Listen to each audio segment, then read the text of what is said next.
아까 회장님 우리 모리타 이제 쿠팡도 납품하고 있다 이렇게 얘기하셨어요. 부동산 시장, 주식 시장 오늘도 삼성전자가 7% 올랐습니다. 13만 원, 14만 원 되더라고요. 제가 제 유튜브도 하나 보내드리겠습니다. 삼성전자 20만 원 가겠다 내가 이렇게 유튜브 하나 올렸는데 되어 있습니다. 주식 시장과 부동산 시장에 대해서도 또 얘기하도록 하겠습니다.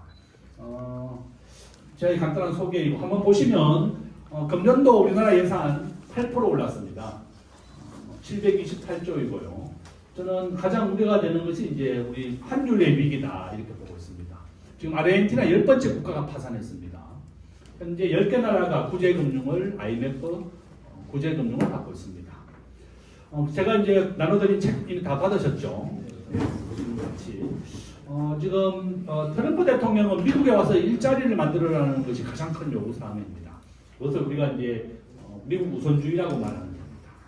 미국의 일자리를 만들고 미국의 한국 기업들이 관세를 물지 않으려면 미국에 와서 일자리를 만들어 달라. 제가 미국에 1년에 한 번씩 출장을 가는데요.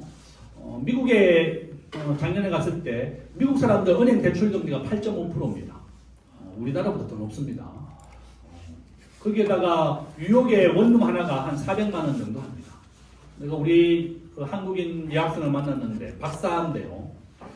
도시공학 박사인데 연봉이 7만 달러. 그래서 와 15 곱하면 1,500원 1억 2천쯤 되니까 많이 받는 줄 알았더니 뉴욕에 지금 원룸 하나가 한 350만 원 정도 합니다. 그 정도로 비싸다. 그래서 보통 미국은 자기 급여의 한 50%가 집 사러 나간다 이렇게 보시면 되겠습니다. 자, 우리나라는 매년 1,000조 정도 수출하고 900조 수입해서 100조씩 무역 흑자입니다. 자, 이게 우리나라의 상황이고, 자, 앞으로 저는 온라인 비중이 80%까지 늘어날 것이다 이렇게 보고 있습니다. 생산의 4대 요소가 모바일이 추가됐습니다. 모든 것을 스마트폰, 모바일로 연결을 하는 시대가 왔고 우리 고내에서 계신 각 팀장님들도 내가 하는 업무를 어떻게 모바일과 연결을 시킬 것이냐 그래서 더 많이 하시면 도움이 될 거다 보고 있습니다. 저는 우리 원달러는 앞으로 84% 확률로 계속 우상향, 서울의 집값은 90%, 금값은 76% 확률로 우상향이다 이렇게 보고 있습니다. 오늘 제가 이제 낮에 집 앞에 계룡역에서 이발을 했더니 아저씨가 내가 지내는 얘기를 듣고 건물 10동 샀다고 그러더라고요. 그런데 이제 동네에서 사면 안 되고 종로에 가면 한 돈에 82만 원 정도다. 동네는 95만 원이거든요 한 돈에. 그러니까 나한테 종로 상가 전화번호 알려줄 테니까 그같이 사면 부가세 10% 면제해 줍니다 이러더라고요. 금값은 76%로 계속 오릅니다. 지금 베네수엘라 트럼프가 공격을 해서 지금 환율도 다시 또 오르겠다 추세가 오늘 현재 1,443원 정도 되더라고요. 자, 원달러도 앞으로 계속 오른다. 우리 원화는 세계 한 40위권 정도 됩니다. 제가 지난주에 과천에 있는 기획재정부 내려갔죠. 세종시에서 기획과장이 전화가 왔더라고요. 우리나라 환율이 원달러 환율이 왜 오르는지 제가 강의 자료하고 여러분에게 나눠진 드린 책 다 보내줬습니다. 기재부에서 내가 불러라 내가 가서 강의를 한번 해주겠다 이렇게 했더니 그 담당 과장이 고맙다고 우리 학교 교수가 이제 기재부에서 왔기 때문에 다 뭐 선후배들 강의입니다. 그래서 이제 제가 그렇게 됐었고 저는 한국의 외환위기 가능성 30%라고 써놨습니다. 우리나라 국가부채율은 2029년도에 60%에 도달하게 됩니다. 앞으로 3년이 남았습니다. 그러니까 IMF가 공식적으로 우리나라는 2029년에 국가부채율이 60%가 되니까 위기 국가가 되는 것이다. 한국은 무역 의존도가 75%로 세계 2위입니다. 지금 미국과 일본이 통화 수합을 해주지 않고 있습니다. 우리가 미국 말을 듣지 않으면 미국이 한국의 신용등급만 2단계 떨어뜨리면 진짜 외환위기 오는 겁니다. 바로 저는 미국이 왜 이렇게 외환 통화 수합을 해주지 않았는지 가장 큰 의심을 하고 있는 사람 중에 하나다. 우리 97년도 IMF 때 일본과 미국이 주도했습니다. 국제금융시장에는 우방국이 없습니다. 일본이 먼저 한국의 단기 채권을 팔면서 나갔고 미국도 따라했습니다. 저는 똑같은 상황이 언제든지 재발될 수가 있다. 한국의 국가부채율 현재 130%입니다. 정부는 순수한 국채만 가지고 올해가 52%예요. 그래서 문제가 없다. 그래서 이재명 대통령 확대 재정입니다. 내년에는 5% 정도 국가 재정 확대됩니다. 예정입니다.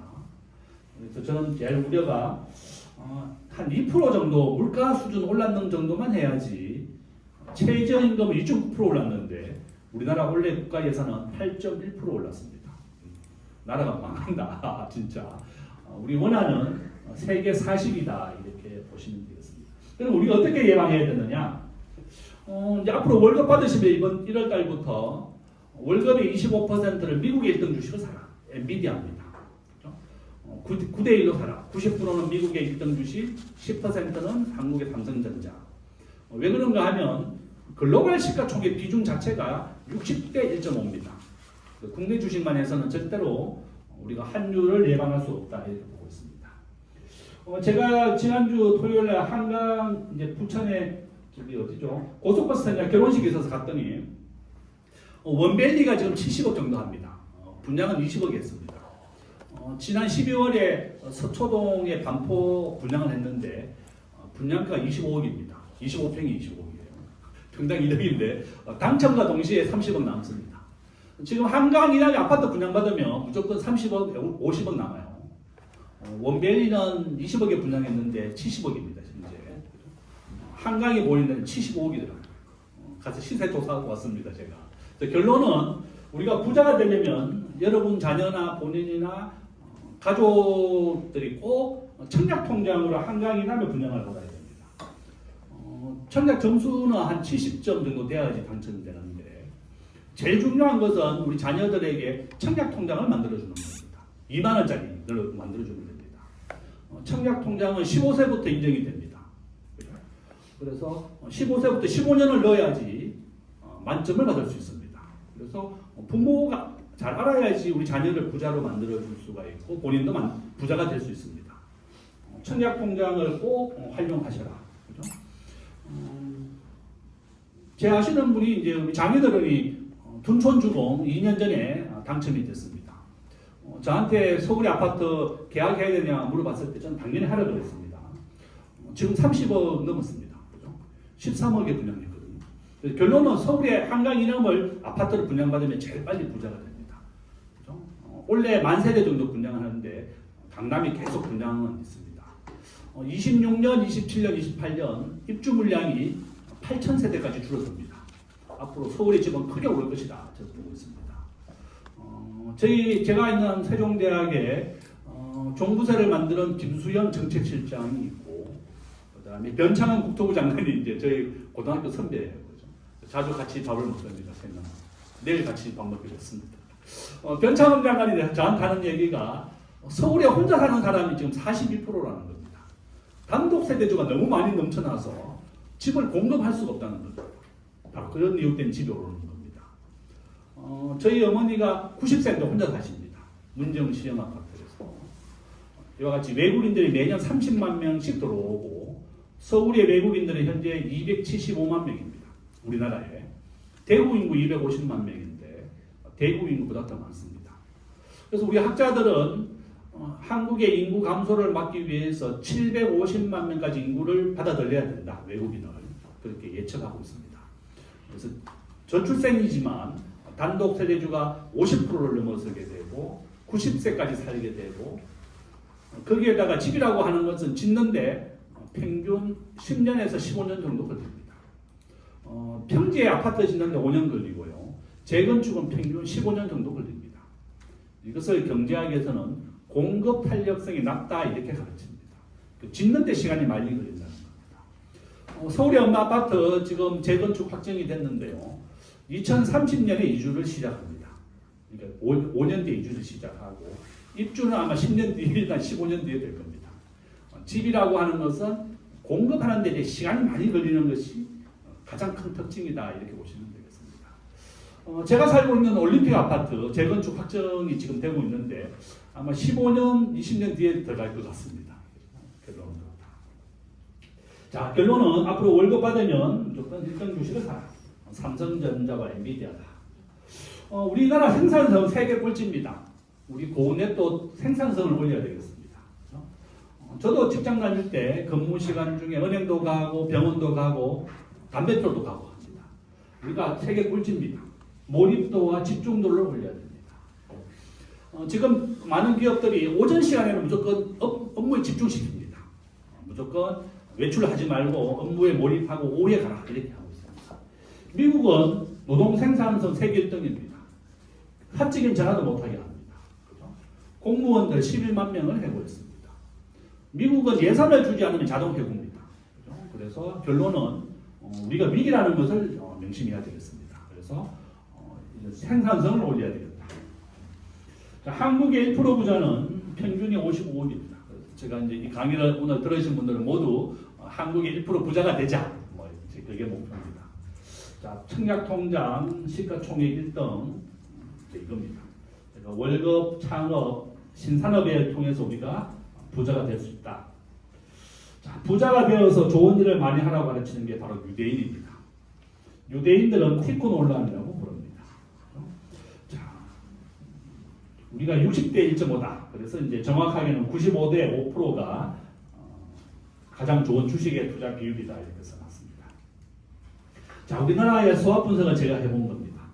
금년 3월부터 노란봉투법이 시행되고 한국의 외국인들이 투자가 들어온 것보다 우리나라 기업이 나간 게 작년에 2배 정도 더 많습니다. 유출이 많기 때문에 대학을 졸업한 우리 학생들 45%밖에 취업을 못합니다. 가장 큰 이유다. 정부가 정말 기업하기 좋은 나라를 만들어줘야 된다. 근데 지금 반대로 하고 있습니다.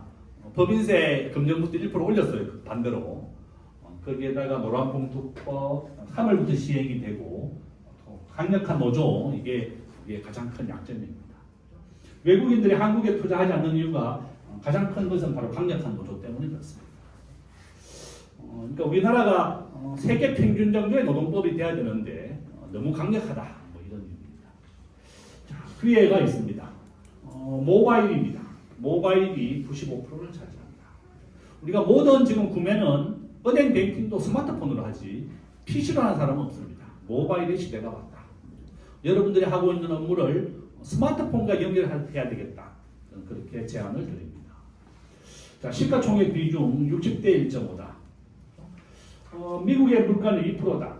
제가 앞에 얘기했던 미국과 일본이 통화 사업을 해주지 않고 있습니다. 저는 가장 큰 우려다.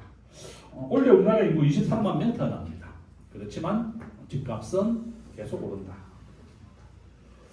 자, 우리가 대출 이자가 7% 이하면 부동산 자산 가격이 오른다. 이렇게 보고 있습니다. 자, 이렇게 되어 있습니다. 우리가 기술의 혁신 되어 있습니다. 자, 우리나라는 세계 평균의 법인세, 상속세로 개편이 되어야 된다. 저는 그렇게 보고 있습니다. 자, 신속성, 정확성. 한국은 무역 의존도가 세계 2등입니다. 75%입니다. 수출과 수입이 GDP에서 차지하는 비중이 우리가 세계에서 두 번째로 높습니다. 또 중국을 믿지 말자. 중국에 대한 의존도를 낮추자 제가 써놨습니다. 세계 경제 성장률입니다. 지금 전 세계의 경제 우리나라죠. 이제 요건 이제 인도입니다. 지금 전 세계가 가장 핫한 공장으로 옮기는 데가 한국과 삼성, LG 다 인도에 공장을 짓고 있습니다. 인도가 가장 생산성이 높다. 그죠? 성장률 6%, 인도, 인도네시아, 중국 순으로 지금 개편이 되고 있습니다. 중국의 인구는 앞으로 9억까지 줄어들 것이다 이렇게 보고 있습니다. 중국은 한자녀 낳기 운동을 해서 지금 인구가 감소하고 있다. 자, 한국은 이제 앞으로 2%밖에 성장을 못한다 이렇게 보고 있고요. 노동 생산성 정말 우리가 집중해서 해야 되겠다. 자, 이건 제가 외환위기 다시 오는가 이제 그 책자입니다. 한번 읽어보시고 중간에 보면 부자가 되는 법. 제가 원래 책을 5권 썼는데 작년에 그 중에 이제 2권을 제가 전자책 다 보내드렸습니다. 받으셨죠? 못 받으시면 저한테 이제 카톡을 보내주시면 또 전자책 제가 강의 자료하고 다 같이 보내드리도록 하겠습니다. 자, 국가별 순위 보면 우리가 13위입니다. 미국 1위입니다. 베네수엘라 대통령을 납치했습니다. 대단한 실력입니다. 그죠?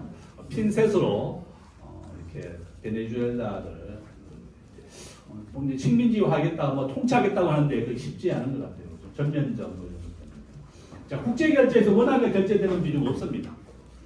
저는 한 42 정도 된다 추정할 뿐입니다. 0.1% 정도. 원화는 아무도 안 받아줍니다. 그죠? 이렇게 원화는 제조업은 강하지만 금융이 너무 약하기 때문에 그렇다. 전 세계 GDP의 한국은 2% 정도 차지하고 있고, 우리가 시가총액은 한국은 1.6%입니다. 미국이 60%입니다. 미국이 왜 이렇게 강하냐? 우리도 지금 넷플릭스나 마이크로소프트 많이 도와주고 있습니다. 미국은 IT에 있어서 네거티브 제도입니다. 생명과 안전을 해치는 게 아니라 모든 분야의 사업을 할 수 있는데, 한국은 아시다시피 우버가 금지되어 있습니다. 진정한 우버는 자기 집에 자가용을 가지고 택시 영업을 하는 게 우버입니다.